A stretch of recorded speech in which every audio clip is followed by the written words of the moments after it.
Well, Pete, a little bit different for our end of season catch up, but fantastic sight of fans behind you. Oh, actually, great idea to do it here pitch side. I hope everyone can hear me well, but we just couldn't miss the occasion of having some supporters come back into the stadium, and it's such a privilege and a pleasure to watch our under-16s play, and we've still got to do one of those special games which we try to do every season, and it's nice we've been able to do something this year with the visit of Spurs. So no, really great to be here, and I'm here to answer any questions you've got.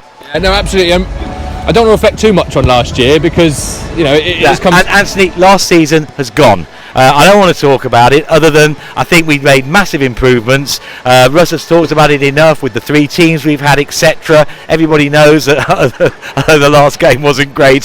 The end of the season, since January, we've been getting stronger overall as a team, and that's what we want to look forward to next year. So the next season is going to be a really big one for us with some massive teams in our division, and as you can hear, I'm excited. Absolutely. One thing we do kind of, as a crossover between last season and this season, is obviously the news that Andrew Cullen will be stepping down and leaving us to join Portsmouth. Can I get your reaction on that and what it means for the club moving forward? Initial shock and horror, or going to a rival. Oh my God! Do I understand it? Yes, I can see. I'm an owner. I'm a hands-on owner. I'm involved in every deal that gets done, and maybe there's other ways of being able to do that. But actually, in terms of the change, I think it's a real opportunity because we've under some pressure, some increasing pressure over the last few years to keep our very best people. We're seeing the results of what people like Simon Crampton has been able to do in our business over the years. We've watched Liam Sweeting come in and really make a difference in terms of our recruitment. We've had Russ come in who has completely reset our culture, and he's talking about a modern football club. So I'm really excited to come back, and I'm not going to say what we're doing exactly now, but we're doing something that's going to really update us as a football club, bring us right up to the state of the art, and I'm really looking forward to being able to make the changes ahead.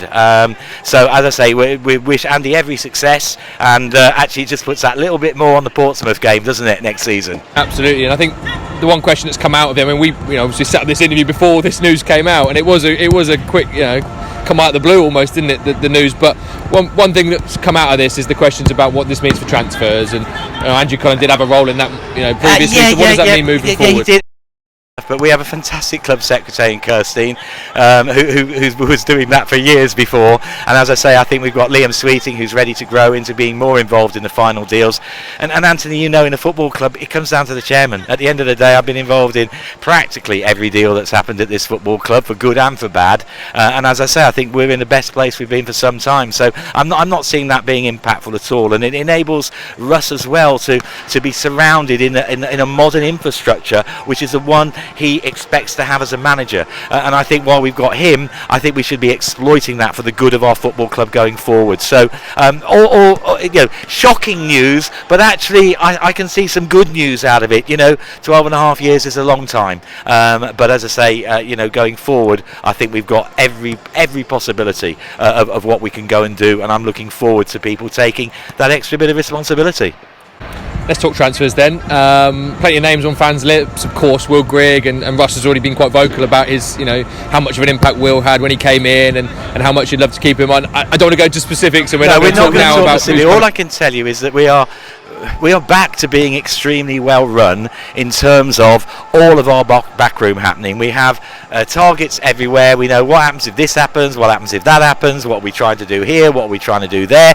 Some players that we want to sign might surprise some people, other players might be more obvious, but we're trying to put a whole squad together. We've got a fantastic core, and it's a young core. Russ has also used cultural architects in Cammy and in Andrew's sermon this year, so we can expect all sorts of different ways that the team will come together. But I think what Russ has learnt is we had to do such a big transition to get a team that understood and wanted to play in the way that Russ does, which means taking a lot of risk. You've got to have a lot of bottle. It's going to be increase the pressure with crowds, but we're right up for that. And so, as I say, these moments now are moments to really bring everything together and see if we can make that happen. But it being football, you never know what's going to happen, so I can't say that every player will be here or everything will happen. I wouldn't have told you a couple of weeks ago that Andy Cullen was going. But as I say, it's not about what happens, it's about the way you deal with it, the way you react to it, and the fact that you might have a plan in case that comes about. And you know,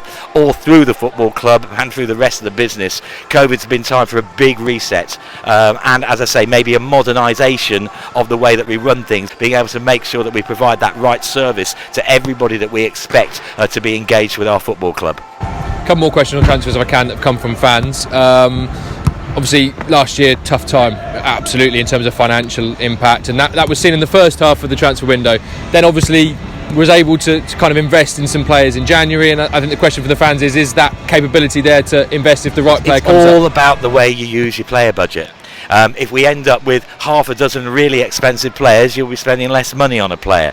If you end up being able to cover the positions you want with the players that you want that are younger, more cost effective, or different stage in their career, then it might leave you more room to be able to do. That's why the thing is forever a moving feast. What we can't do is massively inflate our budgets. This year is going to be still really tough. Tonight we've got some fans in the stadium, you know, and you know, God willing, we'll have everybody back for next season, all the way through next season. But we've priced our season tickets because we don't know that for sure, and nobody does. And we need to see what impact and effect that has. Because of everybody's support, and I've said it before, but I'll just repeat it, Anthony, it's because of all that support is why we were able to be better in January.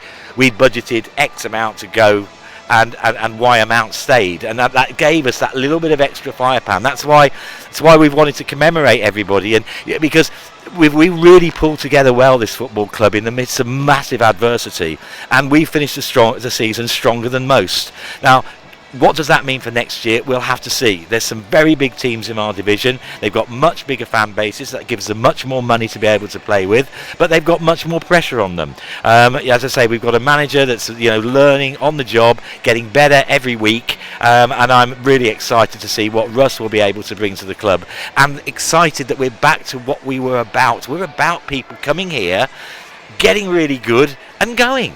Now, if we can actually go up the leagues, then maybe we wouldn't have to lose so many. But I'm not embarrassed about it. We're a new club, and we've got our tentacles all over football now.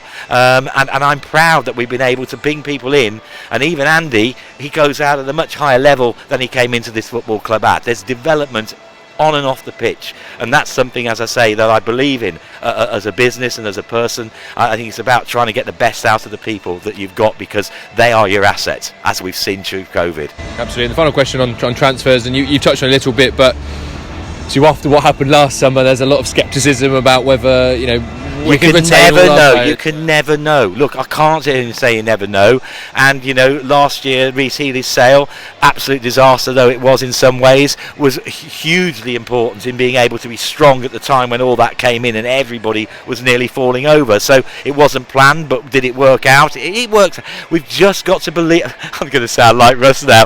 We've got to believe in the process. And we won't get every player right, and not every player can come in and hit the ground running like Harry Darling has. But you're seeing the results, the fruit of what's going on, and that's why, as I say, I'm excited about, you know, sometimes you need that young energy and drive, you know. That's what I used to have when I started this whole thing, and you know, and we want to see it bigger and better than it is now. We can't go without talking about the training ground. It comes up every time that you'll put out you know, what I can't do straight away is invent the bowl that I actually want, and I've actually got now nearly all my plans together for. What I can do, we hope, is be able to make the start and get the first team pitches done. So our initial planning application will only be about that, a temporary building. They'll still be working from the stadium. We'll be using the grass only, but it's a mark in the sand. It's the most single biggest impact and effect we can have. It's something that Russ really demands, and I want to be able to deliver. And so the bowl, it's the beginning of the process. The training ground, whole will take a lot longer, because what I can't get together at the moment is all the developments that we need to do, because the world and the markets just aren't there to be able to play those kind of work. So we've got to see what happens, but as I say, we'll be making a start. The application should be in the next few weeks, and we're making the start, sometime later in the year. So really excited about the training ground, and I just want to thank the council for giving us that opportunity. I know that we're the last bit, we bid for it that many times and been the runner-up 3 times before this, but I'm really grateful that they are giving me the opportunity. I believe in the bowl as a venue as well as a training ground. There's at least 330 days a year it can be a training ground, or it does nothing, but that other 30 times a year is an opportunity to still have some of the biggest events going in the country, and I believe in getting those events to Milton Keynes. So I want to be really clear, and for the first team as well, there might be times when they can't train at the bowl because we'll be doing something there, but I guarantee they'll all want to go to whatever we're doing. Absolutely. Finally, game's about to start here tonight. You sound excited. You're excited at seeing fans come into the stadium. You've talked about the excitement about what's building in the first team. How much are you looking forward? I know everyone wants a break, I get it, but how much are you looking forward to being back here in August, hopefully with proper I've crowd got to say, back in? again, everybody's working so hard at the moment. Behind the scenes, everyone's getting together, where the responsibilities are all like, how everybody's doing. I mean, I think it is an exciting time, and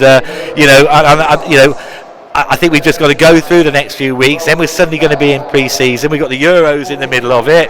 It's so sad that Delhi's not playing in the Euros, because you've just seen in the last couple of games what he continues to bring to the Premier League.